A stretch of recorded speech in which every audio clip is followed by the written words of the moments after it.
Welcome to Mystery Stories for Sleep, where the unknown meets the mysterious.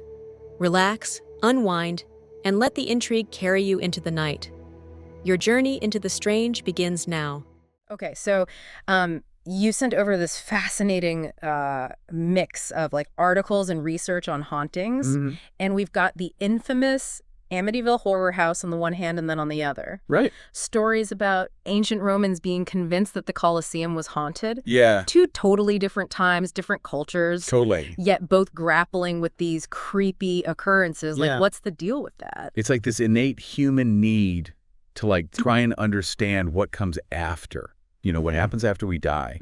And for centuries, across so many different cultures, the answer has often manifested as ghosts and hauntings. It's true. It's like these stories offer a window into the afterlife, even if it's a scary one. Exactly. But let's zero in on Amityville first. You've got this horrific family murder, the DeFeo murders, which frankly is chilling enough on its own. Oh, absolutely. Then boom, the Lutz family moves in and things escalate quickly. Right. And they didn't just report a few cold spots. We're talking full-on apparitions, slime oozing from the walls, the works. It becomes this question of how much of this is rooted in the very real horror of what happened to the DeFeo family. Right. And how much is something else entirely. Because you've got to remember, this wasn't just happening in a vacuum. Yeah. The house sits on former Native American burial grounds. Yeah. A detail often brought up in any discussions about the haunting. Right. The history of the land itself is somehow playing a role. Exactly. But what always gets me is that photo. Oh, yeah? The one supposedly showing a ghostly boy peeking out from the top of the stairs. Yeah.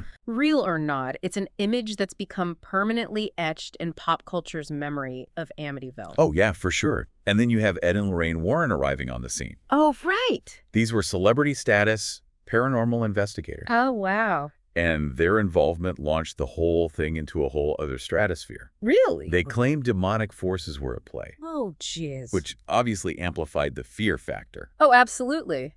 But even with all that, you've got skeptics crying foul. Of course. Some say the Lutz family fabricated the whole thing for fame. Right. Or maybe even a big payout. Sure. Others suggest they were victims of their own minds influenced by the house's tragic past. And that's the thing about these hauntings, isn't it? Yeah. The line between truth and fabrication, between genuine fear and the power of suggestion can be razor thin. It makes you wonder if maybe it's not about finding definitive proof at all. No. Maybe it's the ambiguity, the possibility that something truly unexplainable happened that keeps us coming back for more.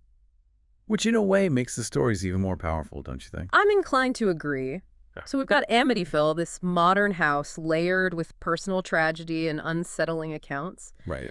But then we fast forward centuries, and suddenly we're in ancient Rome staring at the Colosseum. Talk about a change of scenery. Yeah. Yet both places are buzzing with these ghost stories.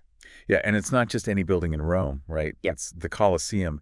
This massive amphitheater wasn't just for gladiator battles. Yeah. They held mock naval battles, public executions.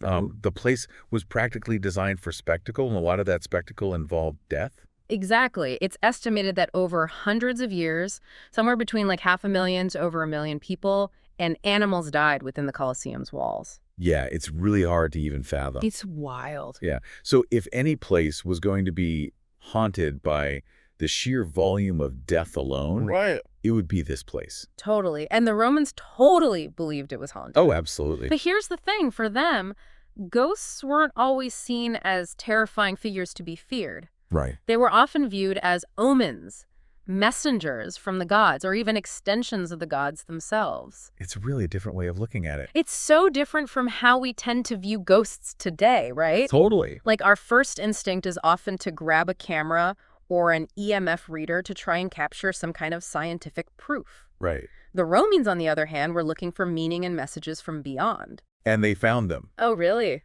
There are accounts from Roman historians detailing sightings of shadowy figures believed to be fallen gladiators. Oh, wow. The clash of spectral swords echoing through the empty arena. That's creepy. Even the Emperor Domitian is said to have refused to walk through a certain corridor of the Colosseum at night because it was said to be haunted by the ghost of a murdered emperor. Okay, that's giving me chills, but you've got to wonder, Were these sightings fueled by genuine encounters with the unknown? Right. Or were they influenced by the already established belief that the Colosseum was a place where the veil between the living and the dead was thin?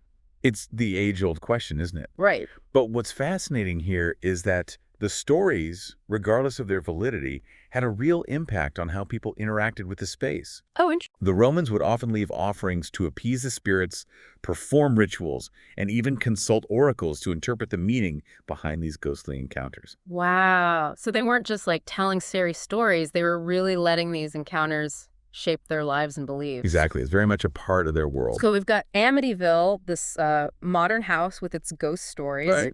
and then the Colosseum, Yeah, steeped in centuries of Roman history and its own tales of hauntings. totally. It makes you wonder if maybe it's not about the specifics of the place, but about something deeper, Yeah. about something about us as humans. I think that's exactly right. Yeah. It's like these places, haunted or not, become screens onto which we project our fears, our anxieties, Right. and even our hopes about what lies beyond this life. I've always been fascinated by that idea. Like, maybe the stories we tell about these places reveal more about our own need to make sense of the unknown Right. than they do about any actual ghosts. Precisely, think about it. Yeah. Both Amityville and the Colosseum are places marked by death, by suffering on a grand scale. Right. And it's not a stretch to imagine that those events, those echoes of tragedy, could somehow seep into the very fabric of these places. And maybe that's what we're picking up on, whether consciously or not. I think so. It's like these locations become repositories for our collective unease about mortality, Yeah. about the things we can't explain or control. Which, if you think about it, is a pretty powerful concept. Yeah. It means that even in our modern, scientifically driven world, Right.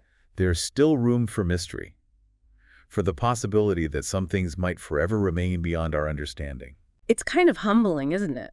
It really is. To think that no matter how much we learn or how much technology advances, Yeah. there are still some doors that science can't fully open. And perhaps that's not a bad thing. Maybe those unanswered questions, those lingering mysteries, are what keep us curious, what keep us searching for meaning and connection Yeah. in a world that often feels increasingly defined by logic and certainty. It's like, in a way, these haunted places, real or imagined, remind us that we're not quite as in control as we like to think we are. Exactly. And that maybe, just maybe, there's more to this world and to our existence within it Right. than meets the eye. So what do we make of it all then? Should we be packing our bags for Amityville or booking a flight to Rome to see if we can catch a glimpse of a Roman ghost? Maybe not quite. But next time you find yourself captivated by a ghost story, Yeah. whether it's about a haunted house down the street or a Colosseum on the other side of the world, don't just dismiss it as pure fantasy.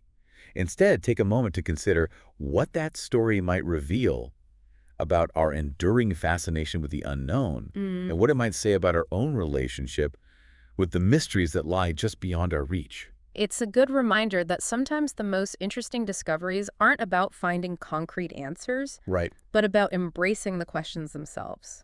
Well said. And on that note, we'll leave you to ponder the possibilities.